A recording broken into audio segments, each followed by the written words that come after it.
The question says from the network shown in figure, इस नेटवर्क की बात हो रही है, find the value of capacitance C, ये C की वैल्यू निकालनी है, if the equivalent capacitance between points A and B is to be 1 microfarad, मतलब टोटल कैपेसिटेंस वो 1 माइक्रोफैरड है and all the capacitances are in microfarad. ठीक है, तो अपने को एक कॉम्बिनेशन दिया हुआ है, तो इसको हमें कम करते हैं, मैं इसको डुप्लीकेट कर लेता हूं क्योंकि इसको मल्टीपल टाइम्स हम यूज करने वाले हैं। बस duplicate this, put it over here, थोड़ा साइज छोटा कर देते हैं। So let's say we have this one ना। अब देखिए यहां पे क्या होगा, यहाँ पे let me show you this one. तो मुझे यहाँ पर एक चीज दिखाई दे रही है, ये दोनों, सबसे पहले इसको पकड़ेंगे, मुझे इजी कॉर्नर ये दिख रहा है, ये दोनों किस में है, सीरीज में है, this two are in series, so we will C4 और C5 सीरीज में, C4 और C5 सीरीज में जिसकी वैल्यू 6 और 12 है, तो यहाँ पे कितने हो गए, 7 तक गए, C8 मान लेते हैं, तो अज्यूम कीजिए ये C4 हट जाएगा और ये C5 हट जाएगा, इसकी जगह पर एक कैपेसिटेंस आके लग जाएगा और उसकी वैल्यू मान लो C8 है, और C8 क्या है, सीरीज ऑफ, यहाँ पे था हमारा द कॉम्बिनेशन वाज C5 और C4, C5 एंड C4, जिसका मतलब है ये सीरीज, यानी कि 1/CS लिख देता हूं, ऑफ C5 की वैल्यू कितनी है 6, यानी कि 1/6, प्लस C4 की वैल्यू 12 है तो 1/12, ये 12 कैल्शियम ले लेते हैं, ये 2 + 1, 3/12, 1/4, तो यहाँ पे CS कितना हो जाएगा 4, तो C8 की वैल्यू आ गई 4 पिको आएगा या माइक्रोफैरड। ठीक है, तो हमारे पास अब ये जो नेट कॉम्बिनेशन आ गया C8, इसकी वैल्यू 4 आ गई है। अब यहां से आप देखिए ये दोनों पैरेलल में है कॉम्बिनेशन, और ये भी पैरेलल में है, तो इन दोनों को एक साथ में लिख दूंगा यहाँ पे। सो इन दोनों का कॉम्बिनेशन को मान लेते हैं हम C9 और इन दोनों के कॉम्बिनेशन को मान लेते हैं C10। ठीक है, तो मैं यहाँ पे C9 जो होगा वो होगा पैरेलल, वैसे लिख देता हूँ, parallel of C6 and C8, यानी कि C9 हो जाएगा, C6 की वैल्यू है 4 और C8 की वैल्यू भी है 4, 8 माइक्रोफैरड। इसी तरह से इसको मान लेते हैं, इस कॉम्बिनेशन को मान लेते हैं हम C10, तो C10 क्या था हमारा, parallel of C2 and C3, इसी है, यानी कि C10 हो जाएगा, C2 की वैल्यू कितनी है 2, C3 की वैल्यू है 2, 2 + 2 4 माइक्रोफैरड। तो नया कॉम्बिनेशन जो होगा इसको हम कुछ इस तरह से बना सकते हैं, इसको डुप्लीकेट कर लेते हैं and this will be a new combination, late me show you. अब इसमें क्या हुआ, यहां पर एक लाइन आपकी आ जाएगी, इसको हटा देते हैं यहां से,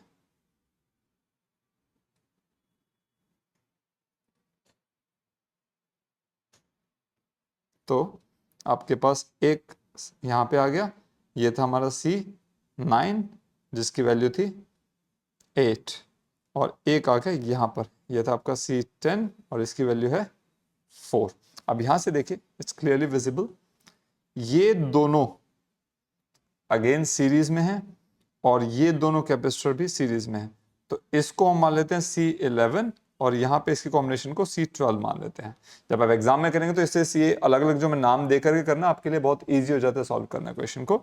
so now this becomes C11 क्या होगा, सीरीज ऑफ, ये सीरीज था ना, हमने कर लिया ना, that's right, done, series of C7 and C9, यानी कि 1/CS ऑफ C7 की वैल्यू क्या है 1/1 प्लस 1/8, ये C7 की वैल्यू 1 है क्या, let me just check, yes that's right, so हो जाएगा 1/CS इज इक्वल्स टू 8 + 1 9/8, और C11 की वैल्यू हो जाएगी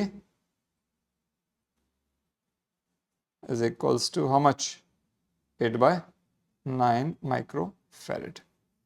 ओके, अच्छा, उसी तरह से यहाँ पर जो है कॉम्बिनेशन, इसको मान लेते हैं हम अगेन नाम सीरीज में, इसको C12 मान लो। सो C12 क्या हो जाएगा, series of C1 and C10। It implies 1 by CS is equals to C1 की वैल्यू है 1/8 प्लस C10 की वैल्यू 4 है तो 1/4 कर देंगे।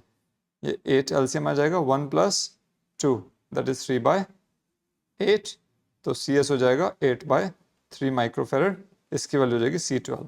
तो अब देखिए हमने क्या किया है, ये जो C11 है ये इन दोनों की जगह C11 आ गया और C12 जो है वो इन दोनों की जगह। सो नया डायग्राम कुछ आपका, I will show you right away over here. इसको कॉपी कर लेते हैं,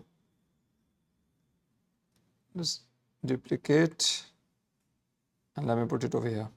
तो जो नया डायग्राम है वो कुछ इस तरह से होगा, नया डायग्राम आपका। देखिए यहाँ से सारा हट जाएगा, इन दोनों की जगह 1 आ गया था और उसकी वैल्यू थी C11, ठीक है। तो यहाँ पर सॉरी यहाँ पर एक कॉम्बिनेशन आ गया C11 और जिसकी वैल्यू है 8/9। अच्छा, और यहाँ से ये भी हट चुका है,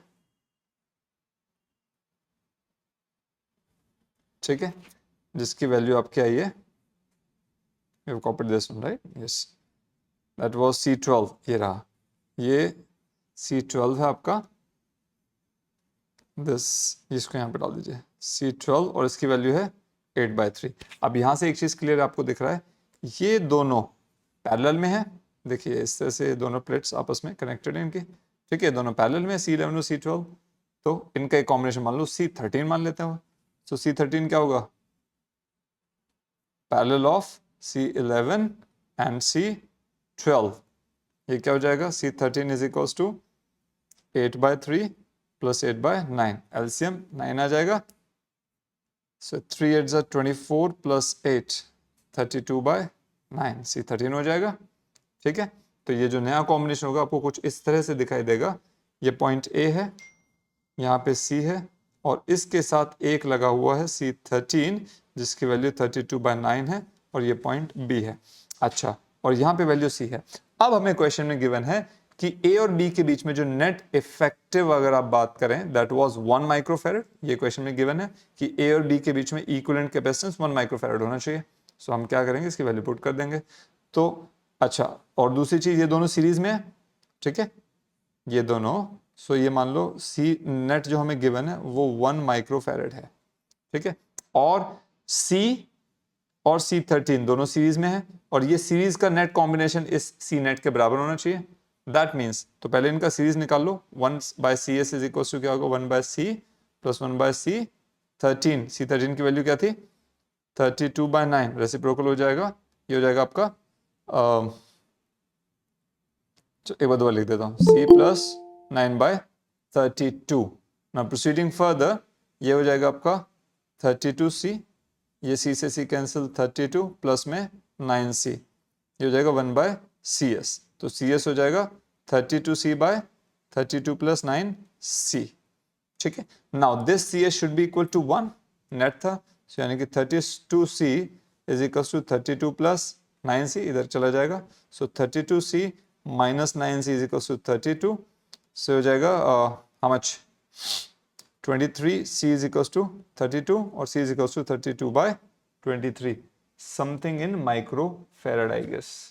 So this should be your final answer. I hope ये क्वेश्चन आपको समझ आया होगा।